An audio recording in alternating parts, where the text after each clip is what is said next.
एक नगर में एक धार्मिक व्यापारी रहता था। वह ईमानदार था और सदा सच बोलता था। हर सुबह वह पूजा करता था। दान पुण्य करना उसका स्वभाव था। वह बौद्ध भिक्षुओं का बहुत सम्मान करता था। जब भी कोई भिक्षु उसके नगर में आता, वह उनका खूब आदर सत्कार करता, उन्हें भोजन कराता और नए वस्त्र देता। व्यापारी का मानना था कि सच्चाई और ईमानदारी से बढ़कर कोई धर्म नहीं है। एक दिन कुछ बौद्ध भिक्षु उसके नगर में आए। व्यापारी ने उन्हें अपने घर भोजन पर आमंत्रित किया। भिक्षुओं ने निमंत्रण स्वीकार कर लिया। व्यापारी ने अपनी पत्नी से कहा कि वह भिक्षुओं के लिए भोजन बनाए। पत्नी ने स्वादिष्ट भोजन बनाया।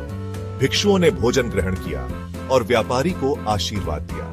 भोजन के बाद व्यापारी ने भिक्षुओं से धर्म पर चर्चा की।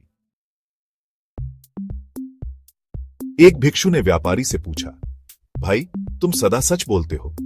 व्यापारी ने गर्व से कहा, हाँ महाराज, मैं हमेशा सच बोलता हूं। भिक्षु मुस्कुराए।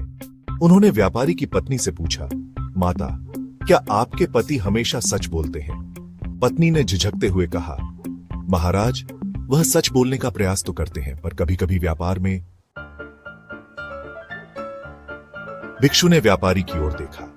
व्यापारी समझ गया कि भिक्षु क्या कहना चाहते हैं। भिक्षु ने कहा, देखो भाई, हर व्यक्ति का सच अलग होता है। तुम्हारी पत्नी ने तुम्हें कभी झूठ बोलते नहीं देखा होगा, पर व्यापार में कभी कभी ऐसा समय आता है जब सच बोलना कठिन हो जाता है। व्यापारी ने कहा, पर महाराज, झूठ बोलना तो पाप है। भिक्षु ने समझाया, झूठ बोलना पाप है, यह सच है, पर कभी कभी चुप रहना किसी को दुखी करने से बेहतर होता है। सच बोलना महत्वपूर्ण है, पर साथ ही दूसरों का ध्यान रखना भी जरूरी है। व्यापारी ध्यान से सुन रहा था। उसे समझ आ रहा था कि भिक्षु क्या कहना चाहते हैं। भिक्षु ने आगे कहा, सबसे बड़ा सच वो है जो सभी के हित में हो। भिक्षु ने कहा, हर व्यक्ति दुनिया को अपने नजरिए से देखता है। तुम्हारा सच तुम्हारे लिए सच है, पर हो सकता है दूसरे के लिए वो सच ना हो। व्यापारी को अब समझ आ गया था, सच एक नहीं, अनेक होते हैं। भिक्षु ने कहा, महत्वपूर्ण है कि हम दूसरों के नजरिए को समझें। भिक्षु ने कहा, जीवन में सुख और दुख आते रहते हैं, हमें चिंता नहीं करनी चाहिए। व्यापारी ने पूछा, पर महाराज, चिंता तो आती ही है। भिक्षु मुस्कुराए। उन्होंने कहा, चिंता करने से कुछ नहीं होगा। हमें वर्तमान में जीना चाहिए और अपना कर्म करते रहना चाहिए।